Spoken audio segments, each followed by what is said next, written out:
Wow, today's emails have been very, very interesting. Generally, what happens is I go through my emails and then I start posting videos, and then it's a process of answering more posts and responses. And then I go and do a little research to find out where is the global mindset, where is our consciousness, where are we going? Where are we at? What are we paying attention to? And then you tend to sleep on that, and the next day starts off, okay, where do we go from here? I am seeing a huge shift. Nobody's really recognizing that yet, but we are in the process of a massive shift. And at the same time, I'm seeing a lot of people still kind of stuck in the problem, but they're sort of right on the verge of making a shift. They're so close to seeing what needs to be done. So today's videos are going to be, like every other day. It's inspired from what I see. What I see is definitely the age group of people that are viewing my videos. You're not really understanding history all that well. And since the time I've been alive, and I'm not all that old, but in my lifetime, this is what I've seen, and you have to trust there's, a history that goes beyond my time frame. But there once was a time where nobody had cell phones. There once was a time where we had no computers. There once was a time where we had zero TVs, and even radio was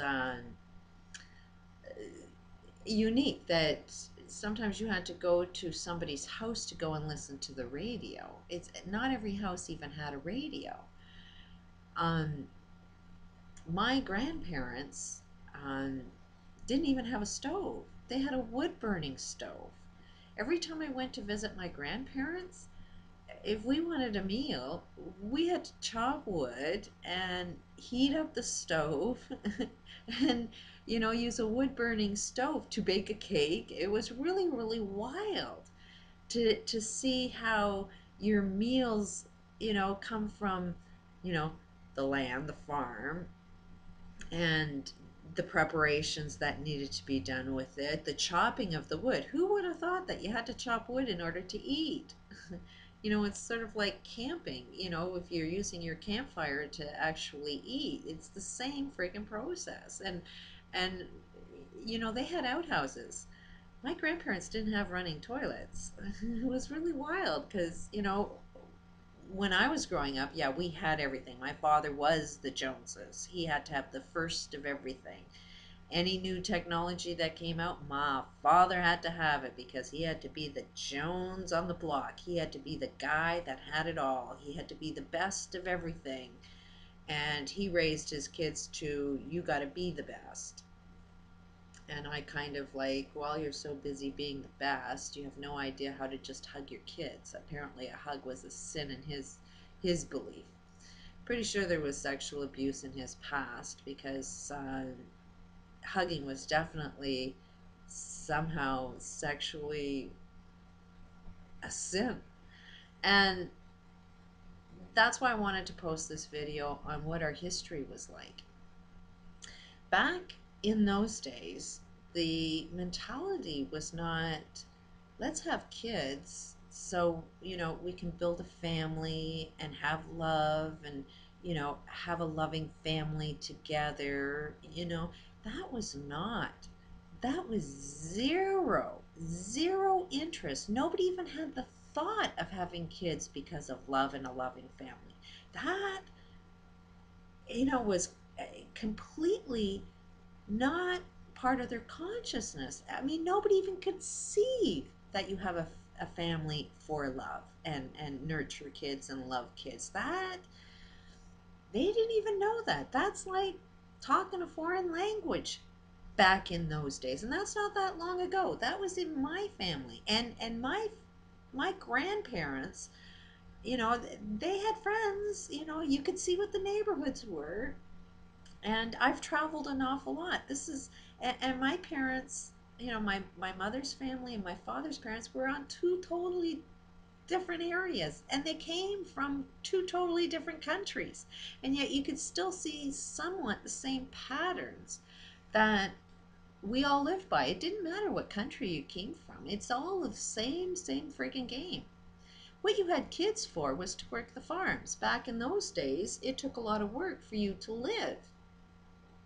So, you got to get up at, 4 o'clock in the morning, 4 or 5 o'clock in the morning to weed your farms and to look after your farms, because they had no equipment. And it was all done by hand, and it was all done by horsework. Um, you had to go out and find some wood. Like, you had to chop your wood, and that wood had to be chopped every day, because that's what heated your house. In southern areas where cold didn't affect your lifestyle, then you did whatever you did there. I'm not sure back in those areas. That's not my experience. My experience is the cold. And Lord, was I born in the wrong country, because I hate the cold. But anyways, um that's why you had kids, is to share the labor.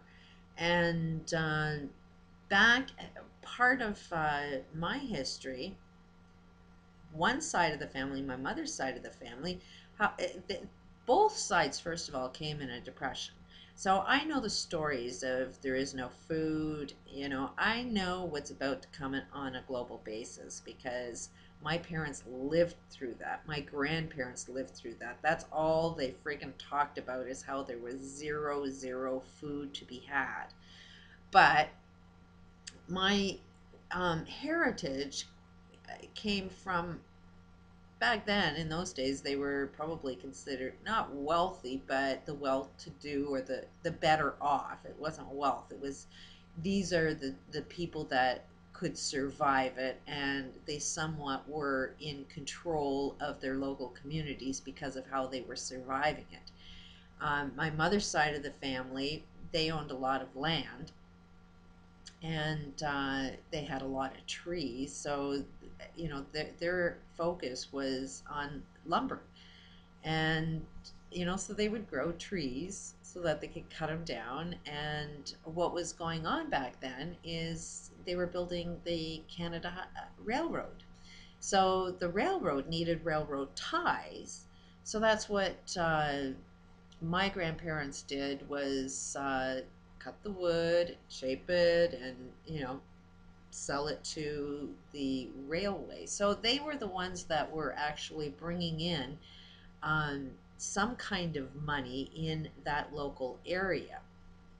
Now, my grandfather was an alcoholic, so what he did with that money probably wasn't too supporting of his community. Um, that's why there's, kind of screwed up family that I come from. But I've been seeing, where they kind of went a little crazy, and see what's right and wrong. They've told me all of their stories.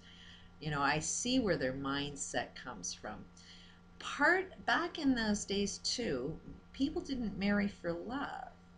They were all arranged marriages. So that's why most people, actually had addictions, is, because of the pain of the experiences that they had. They all come from some form of war. War has been going on for years and years and years. And the pain of war, is something the brain just can't deal with, because it's so freaking wrong, but they don't know any other way of doing it except for fight for what's right. So they become alcoholics. They don't experience love because they're arranged marriages, and they don't teach their kids love because they have no clue of what love is about. The other side, my father's family, who had like 10 kids, and they were really good people because they had foster kids, so there was always like 13 kids they were looked at in that family. But how they ended up earning their wealth was they had a butcher shop. So back in the depression days, food was very rationed, but my grandfather was also an alcoholic, and a gambler. He freaking gambled the house away. You know, he has all of these kids, but you know, all of his wealth went into his gambling addictions, and he wasn't all that nice to his kids. There was no love for family. So although they were a really, really close family, they didn't know what love was. And then they had kids, and that, you know, and so the next generation has always been, I'm going to do better than my last parents, you know. So my parents did better than their parents, but they really didn't do all that much better, you know, but they were trying. You know, so I can see my parents are really, really freaking screwed up. But if you look at the stories from their past, they did improve quite a bit. But their improvement, that generation started the, you know, they were so poor, but they knew that, oh, you got to get the money, you got to get the money. So they ended up creating this industrial revolution, and you know, make everything easy, you know, and I'm going to give my family everything I never had. So then they created a generation where everybody's getting everything really, really easy, and you know, technology is the way to go. But technology is what's freaking killing us, and we're not seeing it. You know, we're just not putting the puzzles together that, um, making everything an assembly line, you know, so one guy can profit, you know, is not gaining the wealth for anybody that's actually doing the work. It's just another form of slavery, and you don't see it. And you're injuring your health by these, you know, making things cheaper. And because the one guy's always concerned about his profit, that, you know, the products that you're buying, the prices just keep going up, and the workers' wages keep going down to the point where you can't even afford it. And then you want it so cheaper, the masses always want cheap.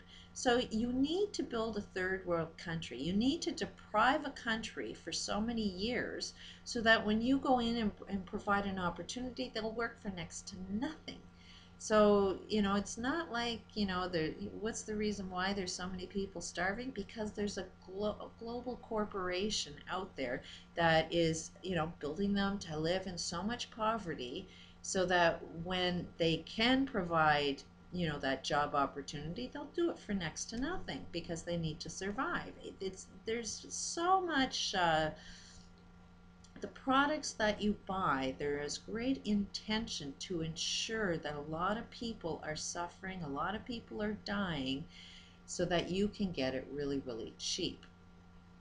So we do need to make some changes. You know, we got to recognize the patterns that, um, are being repeated, and not go back. I mean, it is going back to nature, but it's not, you know, we need to do it in a way that we know how to love. Peace out.